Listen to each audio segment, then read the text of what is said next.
Oh, hi. Hi, I didn't see you there. It's Aston with Moto2N. It is Halloween today, October 31st, 2025. So happy Halloween to all of you who celebrate Halloween, who get all into spooky season or whatever. I don't. I just dress up as a motorcycle mechanic every single day of the year. I try and I go and work on bikes. So that's what we're doing today. Today I'm working on two bikes. So the first one is a Kymco Siento. That's a little 49cc four-stroke scooter. It's been sitting for a while. I think the owner misspelled her first name. So that's a little bit weird, but we're gonna try and improvise there when I go to confirm the appointment here in a minute or two. And then I'm doing a return trip for a Yamaha Zuma that ended up needing a fuel tank. And I happen to have a fuel tank, so we ordered a new petcock, and I'm gonna put the petcock on the fuel tank and then install the fuel tank and the bike, and that bike should work really well. So with any luck, today will be a good day. We're gonna have some fun, we're gonna fix some bikes, so follow along with me and see what I do.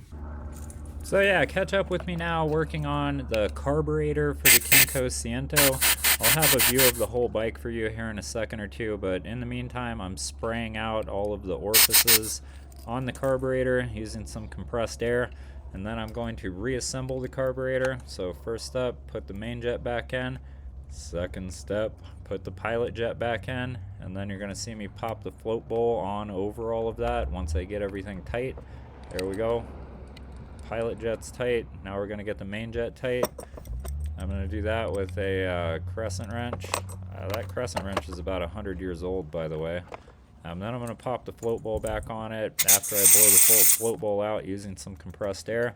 You can see I keep all of my tools compartmentalized in these little U-line bins. They're very useful. They're also really expensive. So these bins are like 40, 50 bucks a piece, and you have to order them 6 at a time.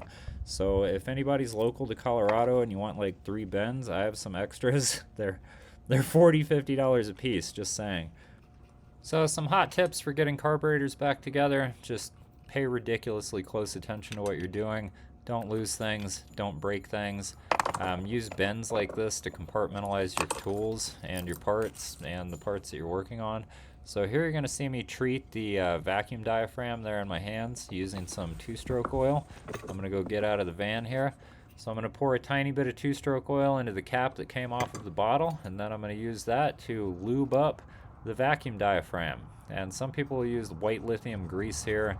I just use 2-stroke oil. It has rubber conditioners in it that keep the rubber in good shape. That was something I was taught a long time ago to do, and it works well. I've taken apart carburetors that I've cleaned years after the fact, and that part still stays pretty clean as long as you lube it like this. So that's a good tip whenever you're working with vacuum actuated carburetors. So yeah, the 2-stroke oil tip is a good trick. You can rub O-rings down with it. You can rub vacuum diaphragms with it. In fact, anything that's made out of rubber, rubbing 2-stroke oil that's injector rated, i.e. 2-stroke oil for scooters, you can rub it into pretty much any kind of rubber part and it's going to make it look a little bit nicer. It's going to make it a little bit more supple. It's not going to cure any kind of dry rotted cracks or big holes in the rubber or anything like that. It doesn't work like that, but it does keep the rubber that you have in good enough shape for you to keep on using it, and it will help prevent the rubber that you have on your bikes from breaking down any further. So it's a really good tip. It's a good trick. It's a good thing to know about. If there's nothing else that you learn from this video, if that's the only thing that you take away from this video, then it would be worth watching in my opinion. So anyway, now we've switched to the shot where I'm reinstalling the carburetor on this Kymco Siento. They have such weird names, like scooters. They come up with the weirdest names for scooters. It always cracks me up. Anyway, now I'm going to pop the carburetor back onto the bike, and then I'm going to hook it up to the test bottle. You can see the test bottle hanging there on an IV stand, and I'm going to run it on my own fuel supply while I drain all of the old gas into my old gas container.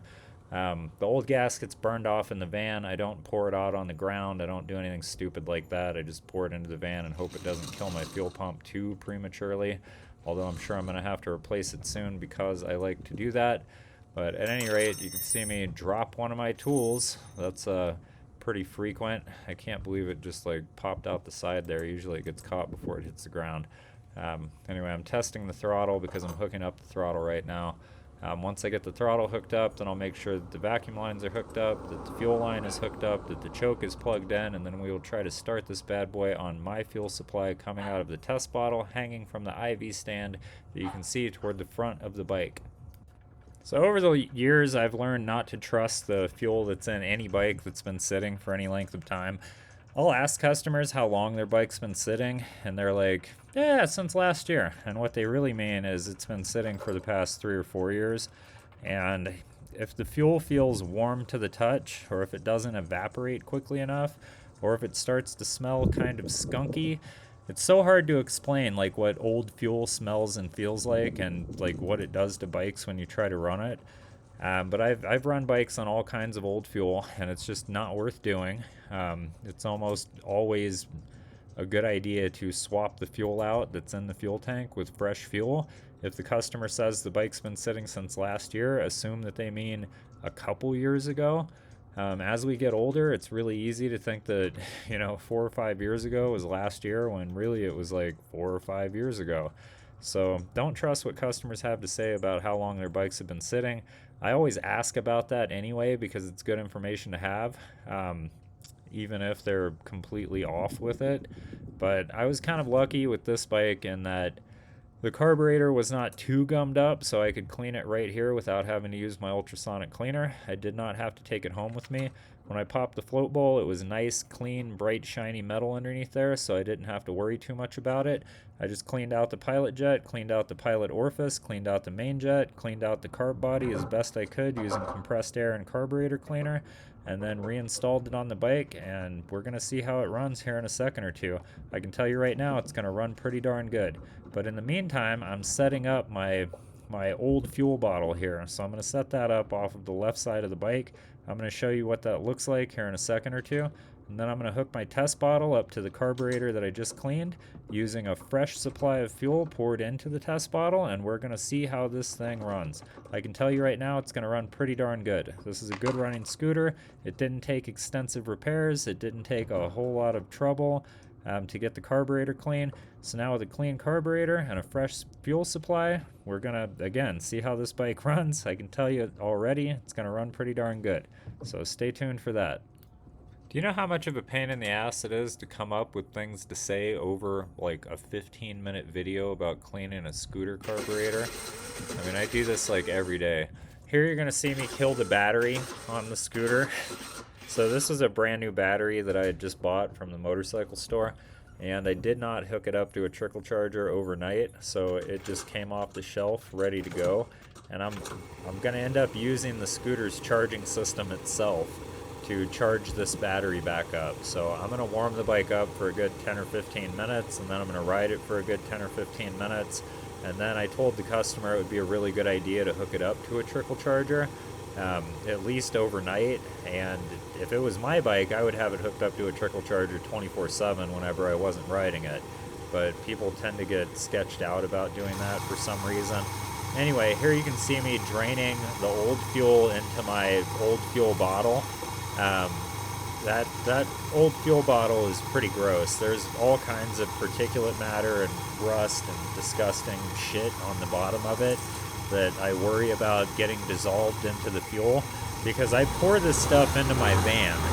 And my van gets a good like 29 miles to the gallon, but I often wonder, like, how long is my fuel pump, how long is my fuel tank really gonna last, Once I get all of the old fuel out of the bike, it's time to gas it up with some fresh fuel.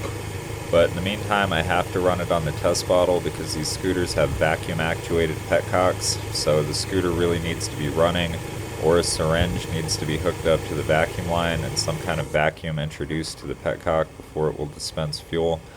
You can see me checking the tire pressures on this scooter. It had hardly any pressure in the tires, so before I test ride it, I'm going to air them up to about 30 psi front and rear. I find any number between about 25 and 35 psi is fine for most scooters, although scooters that have larger front and rear wheels, fatter tires, 120, 130 by 90 by 10, like the Yamaha Zumas, you can run those a little bit lower, like 22, 25 psi, because their tires have more of a balloon effect. But on a scooter like this one with the small tires, 30 psi is just fine. You can run a little bit more in the rear if you like to carry a passenger, or you can run a little bit less if you're a little bit lighter, a little bit more if you're a bit heavier. You can run more if you're trying to harden up the suspension, less if you want the suspension to feel a little bit softer. So here you can see me trying to find the perfect funnel to use to gas up this scooter. The hole in the top of the fuel tank was not big enough for my gas jug to work properly, so I used a diesel exhaust fluid funnel, or a funnel designed to replace the exhaust fluid in diesel pickup trucks. I find it has an offset that's very helpful. Allow me to indulge myself for a second and just talk about what's so great about scooters. We'll even touch on how I became the scooter guy for a couple of minutes here. So I became the scooter guy when I was around 30 years old-ish. I hated what I was doing before. I worked in marketing and advertising as a copywriter, so I would write a lot of the text that you see on the internet, a lot of the product descriptions and web copy that you see on e-commerce sites, that type of thing. Anyway, it was soul-sucking, shitty, and it sucked, so I decided to quit everything that I was doing and start working at the first scooter or motorcycle shop that would have me. In fact, my intention was originally to work on motorcycles, however, I lucked out and ended up working at a scooter shop at first. And when I first started working on scooters, believe me, I was pretty suspicious of them. I figured I already had a bicycle that I could pedal up to about 30 miles an hour, so what was even the point in using a scooter to do anything? However, the boss at the scooter shop started letting me use the scooters to go to lunch. He even let me take customer scooters home when they needed more extensive testing. And that's when I learned that it's actually really useful to have under-seat storage, and it's also nice not having to pedal. And it's also really cool to be able to smoke a cigarette with your left hand while you operate the scooter's throttle using your right hand and your two fingers to work the front brake. So scooters are really cool. They can be parked on the sidewalk. Here in Colorado, they're very minimally regulated.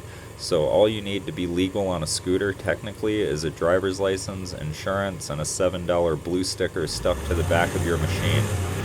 And I can tell you anecdotally that the odds of you getting a DUI on a scooter here in Colorado are extremely low.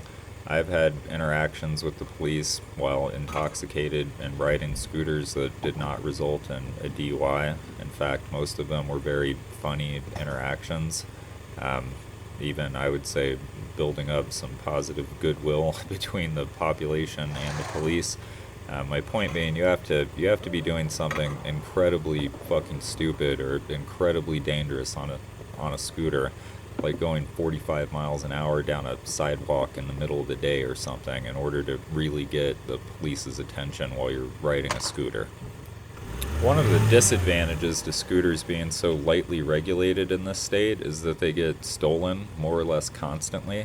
So the scooter manufacturers understand this, and they try to build in all kinds of little anti-theft devices on scooters. However, more often than not, the best anti-theft device you can have, you can see hanging off of the rear rack of this scooter right now. It's a big fat lock that's hard to cut through.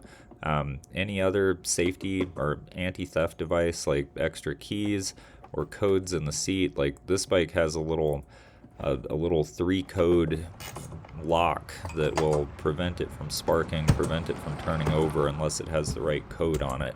Here, I'll show you a picture of that now. Now that this scooter is back together, running, with its seat bucket bolted back on, I went ahead and took it for a test ride. It rode really nicely, so now it's time to pass it off to its owner. Hopefully the owner gets lots of enjoyment out of it. It's getting cold out here in Colorado, so there's not too many more days to ride before it'll get freezing cold in January and February.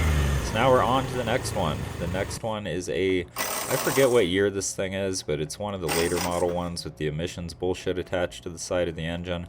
So it's like a 08 and up, something like that, 08 to 2012.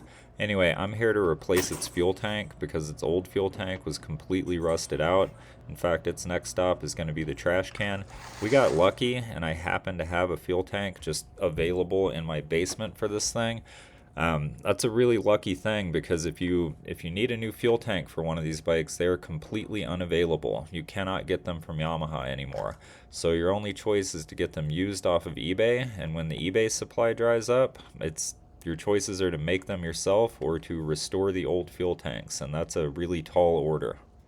Speaking of fuel tanks, and rotted out fuel tanks specifically, two of the biggest parts that will kind of stall out your motorcycle project are missing and rotted out fuel tanks and missing seats. So if you're looking at buying an old motorcycle and it's missing the seat or it's missing the fuel tank, you need to look into the availability and cost associated with replacing those parts before you take on that project. In fact, I don't even own a bugeye Zuma anymore, but I keep a brand new looking seat around for one just in case somebody needs one, or just in case I see one with a rotted out seat on eBay, not eBay, but Craigslist or Facebook Marketplace for like $200. I will go pick that thing up, I'll get it back on the road, I'll slap my brand new looking seat on it, and I'll end up flipping it and making a couple of dollars. So that's a good strategy for buying older bikes, assuming you have the parts on hand or assuming you know how to get them. So one of the worst things about working on these bugeye Zumas is you have to take all of the body work, the rear body work, off before you can get to the seat bolts. There's 4 seat bolts, 2 on the sides and the front, and then 2 on the top and the back. And once you pop those 4 seat bolts, the seat just lifts right out. But before you can do that, you have to start at the back and work your way forward until you expose all of those seat bolts, and then you can remove the seat. It's not like other scooters where you can just pop 4 bolts and lift the seat straight out. They don't work like that. And you can't see it from this side, but this scooter does have a Leo Vinci pipe on it, and I can tell from riding it that it has a big bore kit installed on it. So this always gives me pause, because I'm at the mercy of whoever installed all of these aftermarket parts and whether or not they did the ring gaps on the piston properly, whether or not they shaved off the burrs on the ports inside the cylinder. There's all kinds of prep work that needs to happen before you install a cylinder kit on a scooter, and I find that a lot of people don't do that prep work, and then the scooters don't last nearly as long as they should last. Once the seat's removed, removing the fuel tank is actually pretty easy on a Yamaha Zuma. There are 6 10mm nuts holding the fuel tank to the frame on the rear of the bike. You also have to get the seat popper out of the way, so that's 4 nuts, and then once those nuts are removed, you can move it up and off to the side. You'll see me do that here in a second or two. And then there's some lines attached to the fuel tank. There's a vent line on the top, and then there's a vacuum line attached to the petcock on the bottom. That vacuum line runs into the carburetor on these, so I usually disconnect it down at the carburetor. Also, the fuel line, of course, that's going to be hooked up, and then you'll have an electrical connector on the right hand side of the frame. That goes to the fuel level sending unit. You'll want to disconnect all of these things before you attempt to lift the fuel tank up and out. While we're on the topic of big bore kits, I want to talk about some of my experiences with building really fast scooters. So I've built a Yamaha Zuma that would go 75 miles an hour or so. That involved doing a pretty high-end big bore kit, like a mid-race kit, an upgraded 21mm carburetor, a big fat Yasuni C16 pipe. I put gears in the back. I did like a poor man's overrange setup. Anyway, that bike would just destroy parts. It was so fast. So the faster you build these scooters to go, the less reliable they become. It's almost impossible to have a fun and reliable Yamaha Zuma that goes 75 miles an hour. In fact, at that point, you've pretty much built a racing scooter, except there's no racing classes to go racing a scooter here in Colorado, so there's no real point in doing it.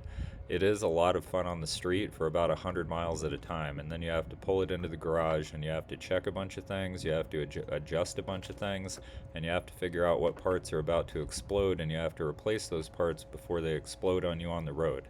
So the whole process of keeping one running is a complete nightmare, and it's a lot better for most of the people who use scooters to just keep them stock, or at the very most, you just install a pipe and a big bore kit and you leave the carburetor alone. You upjet the carburetor, you maybe poke some holes in the airbox, but you keep that carburetor as stock as you possibly can. You keep the oil injection system, you keep as many of the stock features on the scooter as you can, or else the scooter will become just a nightmare to ride and maintain. But that's enough for big bore kits for now. What you can see me doing in the video is spraying the old fuel tank off. So this fuel tank sat in my garage for months and months and months. I do a lot of metalworking in my garage, which creates a lot of aluminum and steel particles that go pretty much everywhere. So I did have a rag stuffed in the top of this thing to keep particulate matter from finding its way inside the fuel tank, but the outside of it was just covered with aluminum metal dust basically, so I blew all that off before I started swapping all of the parts over. So the vent line has to be swapped over, and then I'm reusing the fuel line and vacuum lines because they're in good shape on this scooter. So I do have to install a new petcock on this used fuel tank before we can install it on the bike. So that's what you're watching me do here now. It's pretty easy. It's just two number 3 Phillips head screws on the bottom side of the fuel tank. And you're gonna see me make a small mistake here in a minute or two. I'm gonna wind up flipping the old fuel tank upside down with a whole bunch of the old fuel still in it. There wasn't much old fuel still in it, but there was enough to get it all over my customer's driveway. Luckily, gasoline evaporates very quickly and it doesn't leave any stains. In fact, the only stain that this gasoline left behind was from the rust in the tank, which that's gonna wash away the next time it rains or snows. Okay, it's not my biggest screw up, but it's coming in 3, 2, 1. Booyakasha! Just spilled a bunch of old fuel all over the customer's driveway. Luckily, he's very understanding. I did wipe up as much of it as I could using some paper towels. This is not uncommon. I'm a lot more careful using oil and oil drain pans and anything carrying oil on people's driveways. It can be a straight up disaster if you spill a bunch of oil on the wrong driveway. Let's wrap this video up by just going over a quick overview of the repair process for repairing most scooters that have been sitting around for a while. So the repair process starts with a customer who books an appointment online. That's my preferred way for people to book. Please don't call me. Although I might answer the phone call, it's extremely unlikely that I'll be able to schedule an appointment because chances are I'll be driving. So sometimes if your appointment sounds like something I can really help you with, I'll have you text me and then I'll get back to you in the next couple of days to schedule an appointment. But believe me, it's a lot easier and it's a lot faster if you just go to MOTO2N.com and you hit the booking page and you book online right there. After an appointment gets booked, then I will show up on site on the day that we've agreed upon. And then the first thing I do is I try to check and I try to get your scooter running as quickly as possible. I try to get it popping and sputtering, doing something. In order to do that, I disconnect the intake side from the carburetor. I put my hand over the carburetor and I do what's called a hand choke while I spin the motor over to suck some extra fuel up into the intake tract to try and get the scooter running. Of course, it's not going to run because the carburetor is completely plugged up, or it's not going to run for any length of time, but it will run for a second or two if you can get some extra fuel up into the intake tract. Failing that, I'll shoot a tiny bit of carb cleaner into either a vacuum line or the open end of the carburetor, and I'll try to get the scooter running for a second or two like that. If it does run for a second or two like that, it's on, and we just clean the carburetor, swap the fuel out, and the scooter should run great. Now, if you can't get the scooter running at all with a hand choke or with carburetor cleaner, that speaks to a compression issue or a spark issue. And we're not going to cover diagnosing compression issues or spark issues in this video because it gets really complicated, especially for two-stroke scooters. As simple as people think that these things are, there's many moving parts. They are complex machines. Any attempt to simplify them, I think, is pretty stupid. I tend to just appreciate them for what they are, which they're complex machines with a lot of moving parts. The last step to repairing this scooter is filling it with gas. Once it's full of gas, I'm going to get it started. Once it starts, I'm just going to put all the bodywork back on, get the money from the customer, put it back in his garage, and hope it starts for him tomorrow.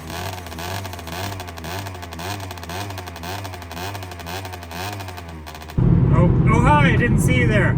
It's Aston with Moto2N coming at you from I-25 on my way home today. It's Halloween 2025. Happy Halloween, happy spooky season. Boo! For all of you who celebrate holidays, I don't. Like I said, I just dress up like a motorcycle mechanic every day and I go and I fix bikes. So today I worked on a Kymco Siento. It's a little 49cc 4-stroke scooter. I showed it to you in the beginning. All it needed was a carb clean, and we swapped its fuel out, and I had a battery on hand, so I put a battery in it. Thing ran great, so passed it off to the customer and got paid. Second job also went well. You saw that. I swapped the fuel tank on a Yamaha Zuma and got it going again. Passed that off to the customer, got paid the balance. So today was a successful day. We got paid, we one-shotted one scooter, we closed out one ticket. So that is always good. Can't ask for anything better. Today was a good day. That's all I got. So thanks so much for watching, y'all. In the meantime, y'all have a good one. Happy Halloween. Again, happy spooky season. Hopefully nothing too spooky happens tonight. Hopefully nothing too spooky happens to you ever. But yeah, that's all I got for today. Thanks a bunch for watching. Bye.